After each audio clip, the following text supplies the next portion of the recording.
चार धाम यात्रा से जुड़ी बड़ी जानकारी ये है कि भारी भीड़ के चलते 2 दिन के लिए रजिस्ट्रेशन बंद हो गए हैं। 15 और 16 मई को ऑफलाइन रजिस्ट्रेशन बंद रहेंगे। ये भीड़ जो तस्वीर आप देख रहे हैं, आपने अपने मोबाइल में भी इन तस्वीरों को देखा होगा, किस कदर वहां पर बेतहाशा भीड़ दिख रही है। गंगोत्री यमुनोत्री में लगातार लोगों की संख्या बढ़ती जा रही है, जिसके बाद अब ये बड़ा फैसला लिया गया है। भारी भीड़ के चलते 2 दिन के लिए ऑफलाइन रजिस्ट्रेशन बंद किए गए हैं। हरिद्वार ऋषिकेश में ऑफलाइन रजिस्ट्रेशन हो रहे थे, जिन्हें बंद किया गया है। यात्रियों की भारी भीड़ इसका कारण है। चारधाम यात्रा को लेकर ये रजिस्ट्रेशन 2 दिन के लिए बंद किए गए हैं। हजारों तीर्थयात्री हरिद्वार और ऋषिकेश में फंसे होने की भी खबर मिल रही है। अनुमान यह है कि इस साल चारधाम की यात्रा करने वाले श्रद्धालुओं की संख्या 44% की बढ़ोतरी के साथ लगातार बढ़ती जा रही है, और यही वजह है एक बड़ी की अव्यवस्था देखने को मिल रही है। गंगोत्री धाम के पुजारी भी इस बात से थोड़े से नाराज हैं कि कल चूंकि गंगा सप्तमी थी, गंगा अवतरण दिवस था, तो लोग वहां पर नहीं पहुंच पाए थे क्योंकि कई श्रद्धालु फंसे हुए हैं। तो बड़ी खबर यह है कि चारधाम यात्रा पर श्रद्धालुओं की भारी भीड़ के चलते 2 दिन के लिए ऑफलाइन रजिस्ट्रेशन बंद कर दिया गया है।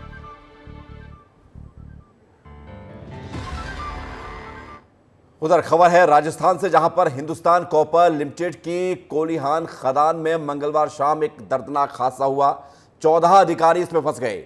नीमका थाना जिले के इस खदान में 1875 फीट की गहराई में लिफ्ट की चेन टूट गई। 9 घंटे से रेस्क्यू ऑपरेशन जारी है, लेकिन प्रशासन को अब तक सफलता नहीं मिल पाई है। अंदर फंसे लोगों के लिए दवाइयां और फूड पैकेट भेजे गए हैं। एम्बुलेंस और डॉक्टर्स की टीम को भी अलर्ट मोड पर रखा गया है। 13 मई से यहां पर निरीक्षण चल रहा था। 3 अधिकारियों को इसमें अभी निकाला गया है, ये जानकारी आपको बता रहे हैं, और साथ साथ अभी 12 अधिकारी फंसे हुए हैं। हरियाणा चुनाव में गया हुआ था, मुझे भी समाचार मिला तो मैं तुरंत यहाँ पे हाजिर हुआ हूँ, और मैंने सब जगह फ़ोन किए हैं और सबसे पूरी स्थिति का जायजा लिया है। सीओ साहब से भी स्थिति का जायजा लिया है, एसडीएम साहिबा को भी यहाँ बुलाया है, कलेक्टर साहब से भी मैंने बात की है। रेस्क्यू टीम लग रही है, मेडिकल की 6-7 एम्बुलेंस यहाँ पे खड़ी हैं। सब लोग दुआ भी कर रहे हैं और प्रयास भी कर रहे हैं कि जो लोग वहाँ पे फंसे हुए हैं वो सेफ निकलें। और अब बात करते हैं छत्तीसगढ़ की, जहां पर रायपुर के लोगों के लिए बड़ी खबर सामने आ रही है। राजधानी रायपुर में आज पानी नहीं आएगा शाम को। 1.5 लाख घर ऐसे हैं जहां पर पानी नहीं मिलेगा। नगर निगम पुराने और नए फिल्टर प्लांट को आपस में जोड़ने का काम कर रहा है, जिसके चलते शहर के 5 पानी की टंकियों में जलापूर्ति नहीं होगी, और इसका असर पड़ेगा 1.5 लाख लोगों पर, क्योंकि आज शाम को पानी उन्हें नहीं मिलेगा। बैरन बाजार नयावाला, देवेंद्र नगर नयावाला, साथ ही संजय नगर, मौदहापारा में जलापूर्ति प्रभावित देखने को मिलेगी। तो बड़ी खबर है कि रायपुर में आज पानी नहीं आ रहा है, जिसके चलते लोगों की थोड़ी असुविधा सामने आ सकती है।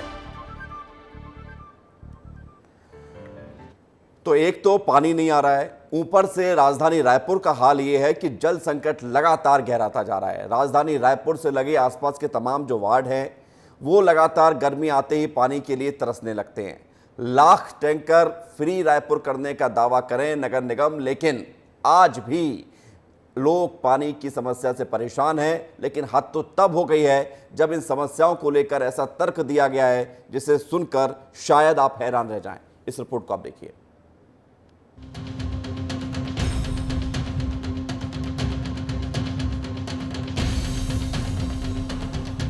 छत्तीसगढ़ की राजधानी रायपुर में 70 वार्ड हैं, लेकिन गर्मी आते ही लोगों को जल संकट से जूझना पड़ता है। जल समस्या इस कदर व्याप्त है कि लोग घंटों घंटों पानी के टैंकर्स का इंतजार करते हैं, और जब टैंकर पहुंचता भी है तो जरूरत के अनुसार पानी नहीं मिल पाता। रायपुर नगर निगम में 70 वार्ड हैं। अधिकतर वार्डों में पानी की समस्या है। लाभांडी, फुंडहर, करीब नगर, खम्हारढी, गीतांजलि नगर, सुंदर नगर, भाटा गांव, गुड़ियारी, शक्ति नगर में गहरा जल संकट है। शहर की 45 पानी की टंकियों में 70 टैंकर से सप्लाई होती है। जल जीवन मिशन योजना में रायपुर पिछड़ गया है। अब सवाल यह है कि पानी की समस्याओं का समाधान कैसे हो।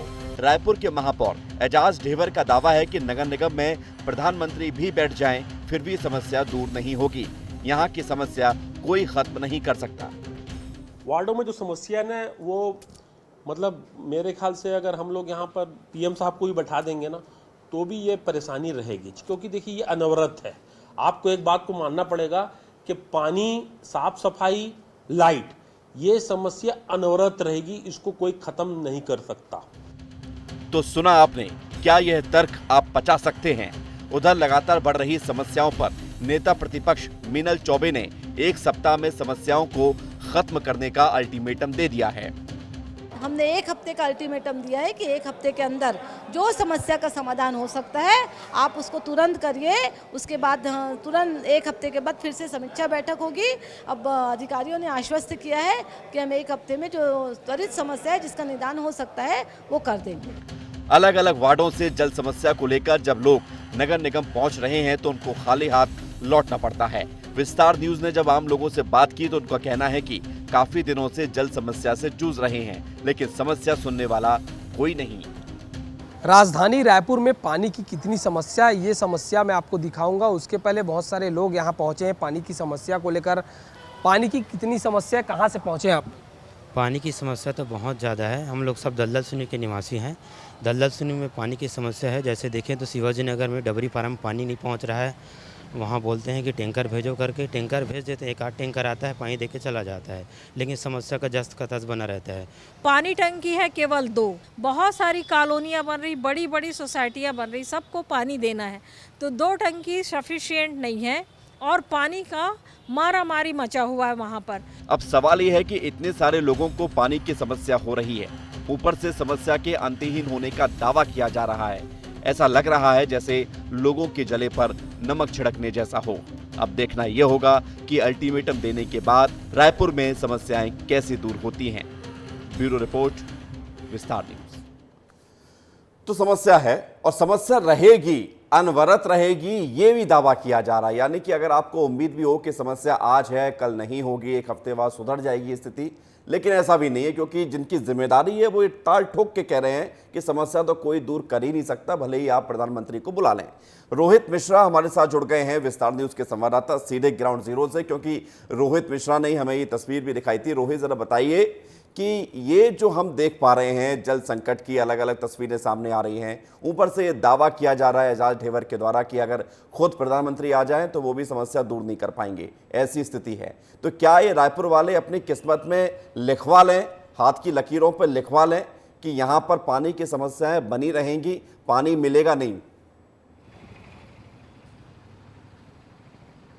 बिल्कुल, देखिए, जब जनप्रतिनिधि इस प्रकार का बयान दे और ये भूल जाएं कि जिन जनता के बदौलत वो महापौर बने हैं और जिस जनता के बदौलत वो निगम पर सरकार चला रहे हैं, और उनकी जब समस्या की बारी आती है तो उनको ही भूल जाते हैं। और ऐसा राजधानी में एक इलाका नहीं है, ऐसा राजधानी में परसूलीडीह का इलाका है जो यहाँ पर लोगों ने चुनाव बहिष्कार तक करने की बात कही थी, जहाँ पानी की समस्या गहराई थी। भाटा गांव का कई इलाका है जहां पे पानी के लिए लोगों को 3 से 4 किलोमीटर दूर जाना पड़ता है।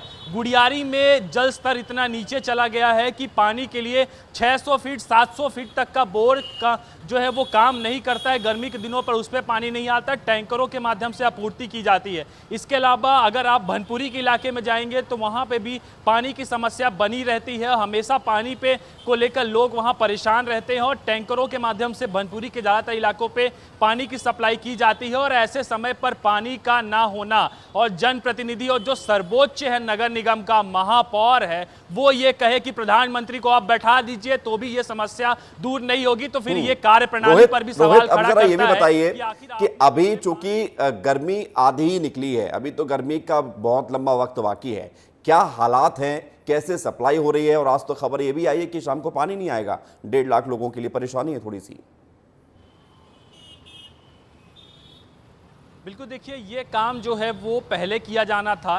ठंडी के महीने पे इसको काम को लेकर शेड्यूलिंग की गई थी कि नए फिल्टर प्लांट को पुराने फिल्टर प्लांट से जोड़ दिया जाए, ताकि गर्मी में समय रहते जो तमाम जगह है वहाँ पे पानी की आपूर्ति की गई। लेकिन काम डिले हुआ, डिले होने के बाद में अब भीषण गर्मी में एक तो राजधानी का तापमान है 44 डिग्री और दूसरी तरफ यहाँ पर काम ब्लॉकेज लेकर पानी ना देना, कहीं ना कहीं 10 घंटे का ब्लॉकेज की बात निगम कर रहे हैं। लेकिन इस पर समय लगेगा और समय अगर बढ़ता है तो निश्चित तौर पर पानी के लिए लोगों को दर जो है वो भटकना पड़ सकता है। तो तैयारी की जा रही है, अब देखना वो परेशानी अभी भी बनी हुई है और वो कब खत्म होगी, अब तो इसको लेकर भी संशय बना हुआ है। बहुत शुक्रिया आपका हमारे साथ जुड़ने के लिए रोहित, और तमाम जानकारी देने के लिए। बढ़ते आगे बात करते हैं मध्य प्रदेश में, क्योंकि एक लंबे इंतजार के बाद नर्सिंग की परीक्षाएं शुरू होने जा रही हैं। हम आपको एक खबर बता रहे हैं और इस खबर के 15 मिनट के बाद ये परीक्षाएं शुरू हो जाएंगी। 3 साल बाद नर्सिंग की परीक्षाएं शुरू हो रही हैं। आज से 30,000 स्टूडेंट्स जिनको परीक्षाएं नहीं दी गई थी, जिन्होंने परीक्षा नहीं दी थी पिछले 30 साल में, वो फर्स्ट ईयर, सेकेंड ईयर और MSc फर्स्ट ईयर के स्टूडेंट्स हैं नर्सिंग में, आज वो परीक्षा में शामिल होने जा रहे हैं। 85 केंद्र बनाए गए हैं। सुबह 10:30 बजे से, यानी कि लगभग 15 मिनट के बाद ये परीक्षा शुरू होगी। नर्सिंग फर्जीवाड़े के चलते 3 सालों से परीक्षाएं नहीं हो पाई थी। और सीधे रुख करते हैं, दुर्गेश साहू हमारे साथ जुड़ गए हैं ज़रा जानकारी के साथ। तस्वीर भी आपको दिखाएंगे। दुर्गेश, ज़रा बताइए आप कहां पर इस वक्त मौजूद हैं, और आज नर्सिंग के स्टूडेंट्स के लिए परीक्षा का दिन है, लंबी लड़ाई लड़ी और अब परीक्षा की बारी आ गई है।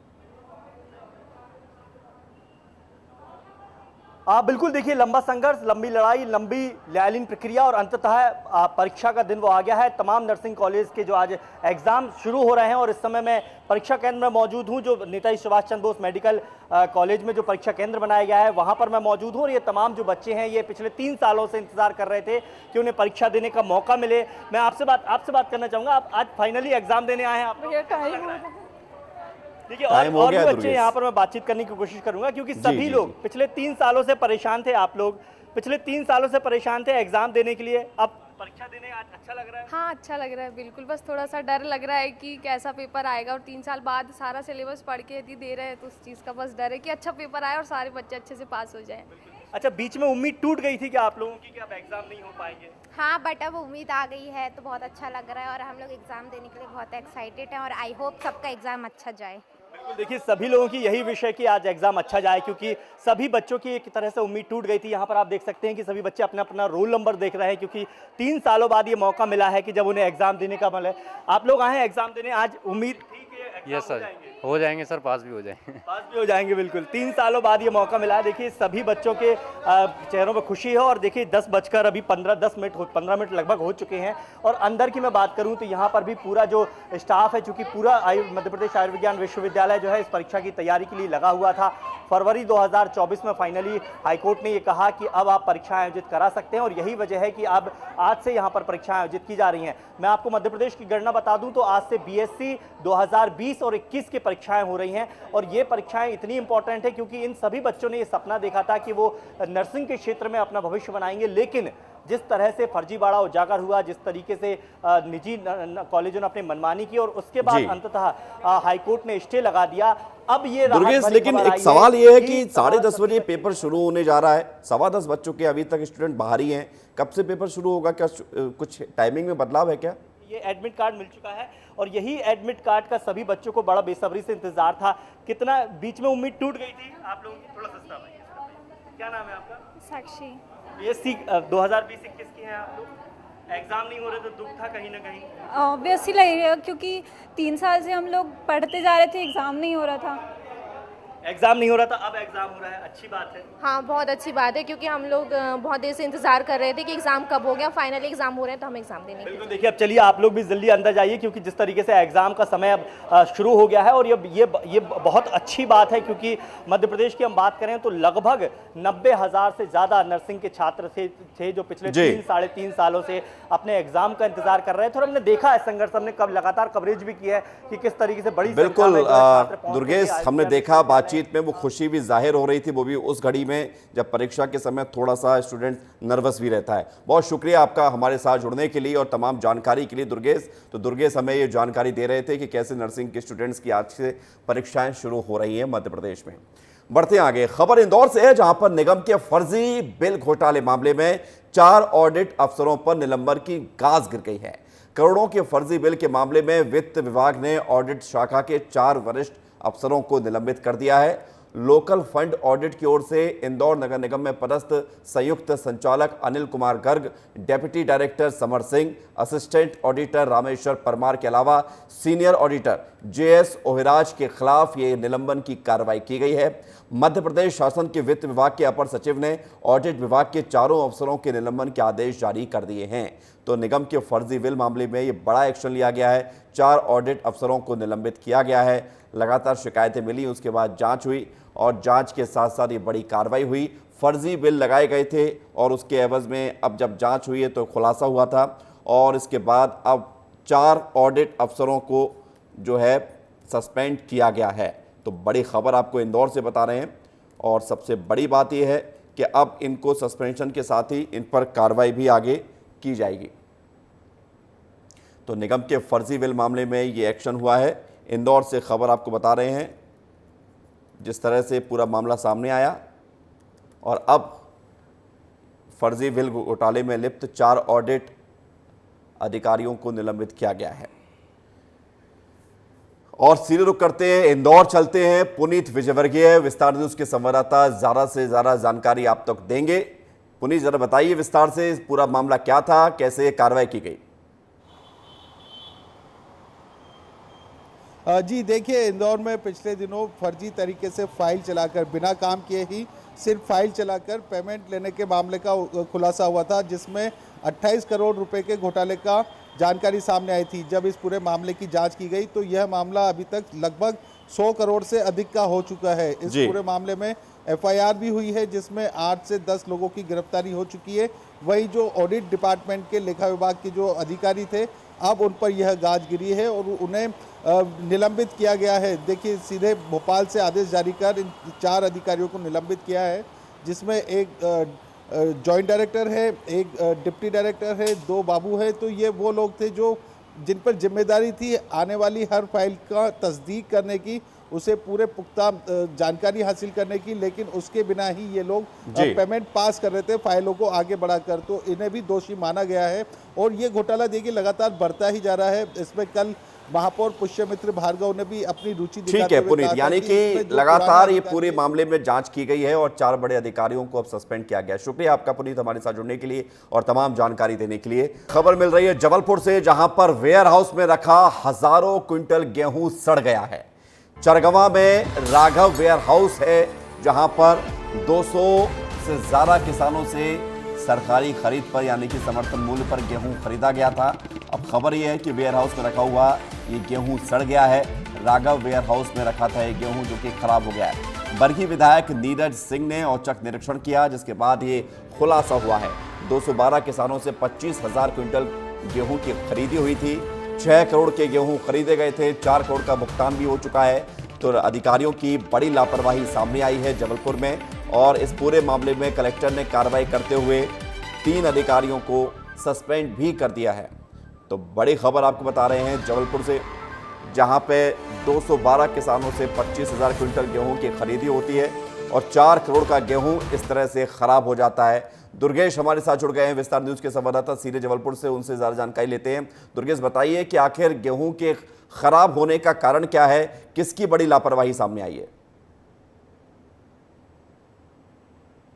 देखिए विवेक, ये बहुत बारीक मसला है और ये हर साल उठता है। जब जब अनाज की खरीदी शुरू होती है तब तब वेयर हाउस संचालकों की और अधिकारियों की मिलीभगत के इस तरह के मामले सामने आते हैं। दरअसल ये खुलासा तब हुआ जब बरगी विधानसभा क्षेत्र के जो बीजेपी विधायक है नीरज सिंह को उनको सूचना मिली कि चरगवा के पास एक जो वेयर हाउस है वहाँ पर सड़ा हुआ अनाज जो है रखा गया है। और जिस सूचना पर जब उन्होंने अधिकारियों को सूचित किया, प्रशासन को सूचित किया और जब निरीक्षण किया मौके पर जाकर, तो सबकी जो आंखें फटी की फटी रह गई, क्योंकि वेयर हाउस में जो खरीदा गेहूं था वो सड़ा हुआ था, घुना हुआ था और उसमें से बदबू आ रही थी। और ये गेहूं छिपा कर रखा गया था, यानी कि सामने तरफ साफ गेहूं रखा गया था और उसके पीछे तरफ जो है खराब गेहूं रख दिया गया था।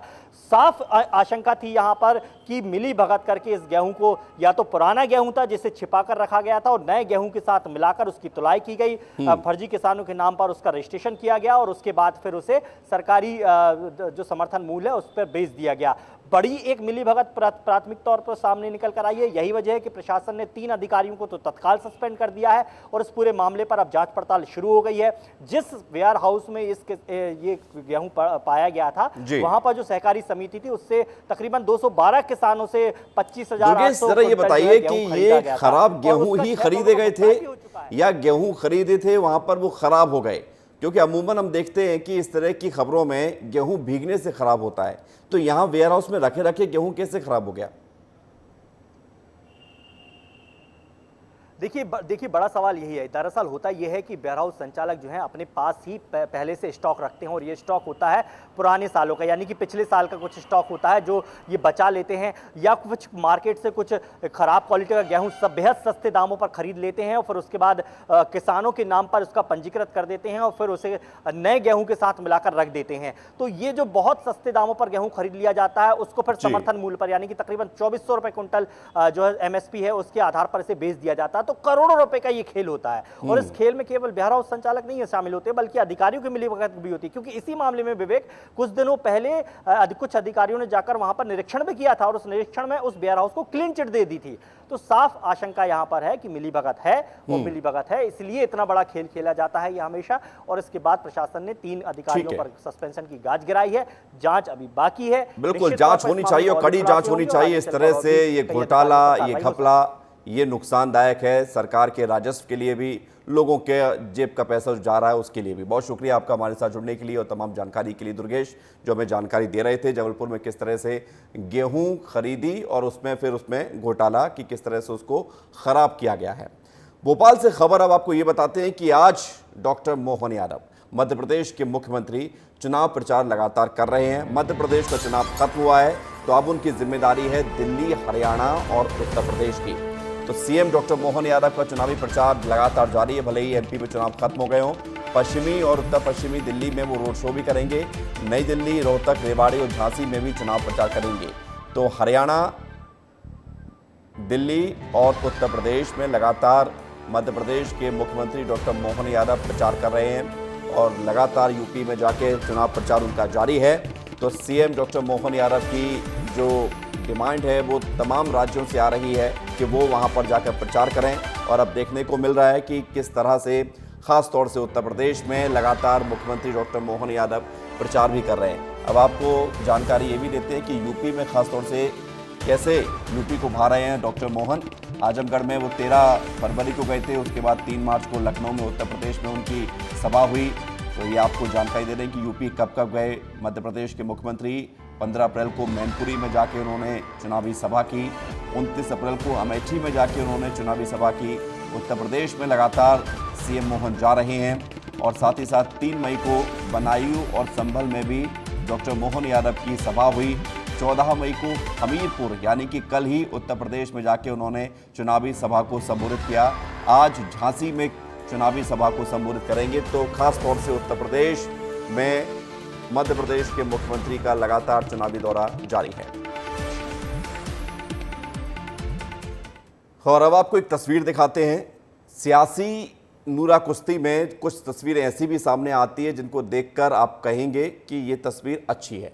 राहुल गांधी इन दिनों अपने वीडियोस को लेकर काफ़ी चर्चा में हैं। सोशल मीडिया एक्स पर वो लगातार पोस्ट कर रहे हैं और उन्हीं वीडियो के माध्यम से सरकार पर निशाना भी साध रहे हैं। एक और वीडियो उन्होंने शेयर किया है और लिखा है कि रायबरेली और अमेठी हमारे लिए सिर्फ चुनाव क्षेत्र नहीं है, हमारी कर्म भूमि है, जिसका कोना कोना पीढ़ियों की यादें सजोए हुए हैं, जिनकी शुरू की गई सेवा की परंपरा मैंने और माँ ने आगे बढ़ाई। प्रेम और विश्वास की बुनियाद पर खड़े 100 वर्षों से भी पुराने इस रिश्ते ने हमें सब कुछ दिया है। अमेठी और रायबरेली जब भी हमें पुकारेंगे हम वहाँ मिलेंगे। उनके इस वीडियोस को लगातार शेयर किया जा रहा है जिसमें वो एक फ़ोटो एल्बम को देख रहे हैं और उस फोटो एल्बम में लगी हुई फ़ोटो की यादों को याद करते हुए उन्होंने ये सारी बातें लिखी हैं। तो आप ये तस्वीर देखिए अपनी माँ सोनिया गांधी के साथ, ये सारी फ़ोटो को देखते हुए उन फोटो से जुड़ी हुई यादों को साझा करते हुए राहुल गांधी।